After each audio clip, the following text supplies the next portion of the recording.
What's up, everybody? It's the Quarter Guy, and I hope you enjoyed my little April Fool's joke from last week. Granted, it probably would have been more effective if I just stretched out the end of the video with blank space so as to make it look like it was going to be a normal length video, but anyways, with all that being said, I've got some stuff to cover this week. So, ever since the release of the Crash Insane Trilogy, well, in fact, ever since the announcement, people were pretty certain that a remastering of the original Spyro the Dragon games was not far behind. Well, I guess a year isn't that far in terms of, announcements, but, well, we finally got official confirmation this past week. It's happening. It's the Spyro Reignited Trilogy, and it's coming out this September for PS4 and Xbox One so far. Well, there's no word on a Switch release so far. Though, I've got a PS4, so that's okay for me anyway. But it will be nice if it comes out on the Switch at some point. But, that's nice to see. I never got the chance to play the original Spyro trilogy because, I was, blinded by brand loyalty during those years. That being said, I've heard great things about the first three Spyro games. And, it's definitely something I'm looking forward to. The remastering is being developed by Toys for Bob, which is also behind the Skylanders series, so whether that plays into things or not, I just hope they give the original games the respect they deserve in terms of gameplay. I mean, the graphics from the trailer look really, really nice, and that's definitely something something to look forward to. I mean, I've heard people say great things about the first Spyro and Ripto's Rage and Year of the Dragon, especially the final boss of the second game. That's wow. But it's definitely a game that's going to be on my radar in this coming year. Probably hear more about it at E3, so that's definitely coming up. Yeah. So, also, I've got an announcement to make. It's that time again. Time again for the Midwest Gaming Classic. It's the Midwest's biggest gaming-related, well, show. It's going to have all sorts of vendors, all sorts of games to play, all sorts of fun to have, and I'm going to be there again this year. So, it's going to be taking place this coming Saturday and Sunday, the 14th and 15th of April, and they've moved locations this time. It was previously at the Brookfield Sheraton, but now it's going to be at the Wisconsin Center in downtown Milwaukee, and probably the connected Hyatt Regency Center. So, if you're in the Milwaukee, Wisconsin area during that weekend, who knows, maybe you could stop by. Who knows, you might see me. Definitely a fun time there. Also, my key review of Mega Man X7, my Patreon milestone video is currently in the scripting phases. I've got a lot to say about that game, and suffice to say, I'm going to have more fun ripping this game a new one than I did playing it.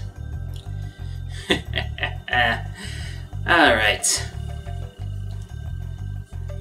Also, because of the MGC, there is not going to be a stream this coming Saturday, but the following Saturday,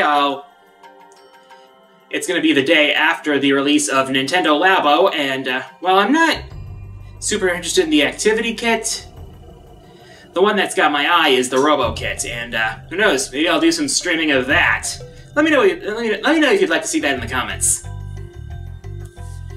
Anyways, for my question of the week, how excited are you for the Spyro Reignited Trilogy?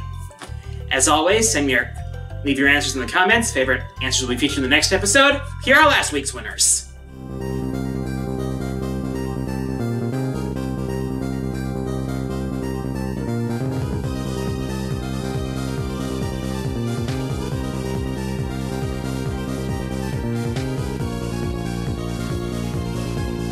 And with that, time for the fourth wall mailbag.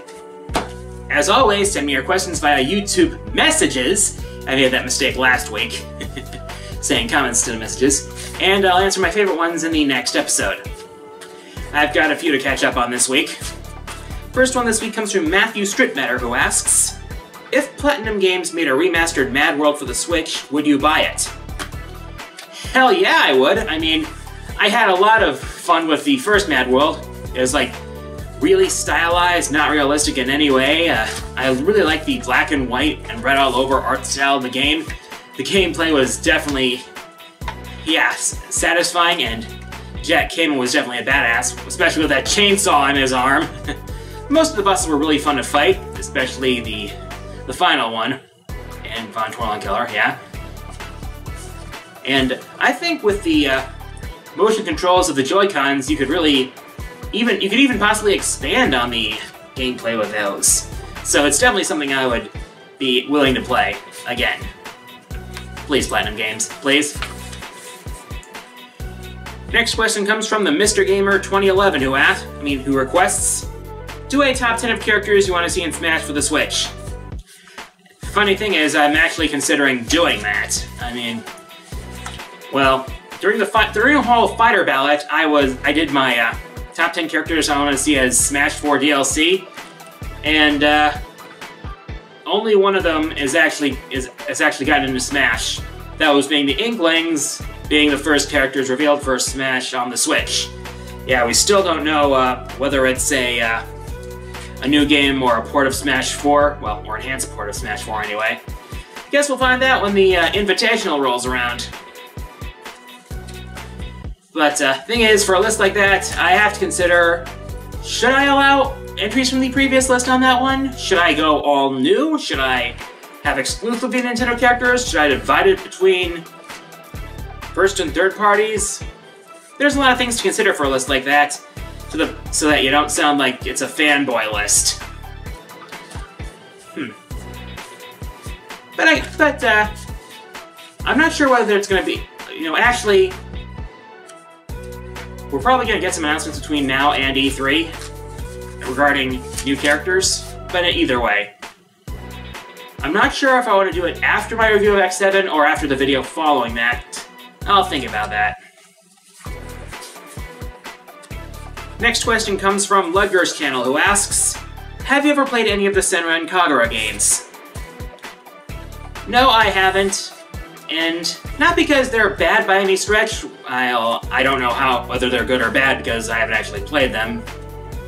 And I've got friends who are fans of that, and friends who are not so much. I guess the best way to describe it, best way to say it is, it's not bad, but it's just not for me. And last question this week comes from Drawboy66, who asks, how the heck did King Dedede get so buff? Nanomachines, son!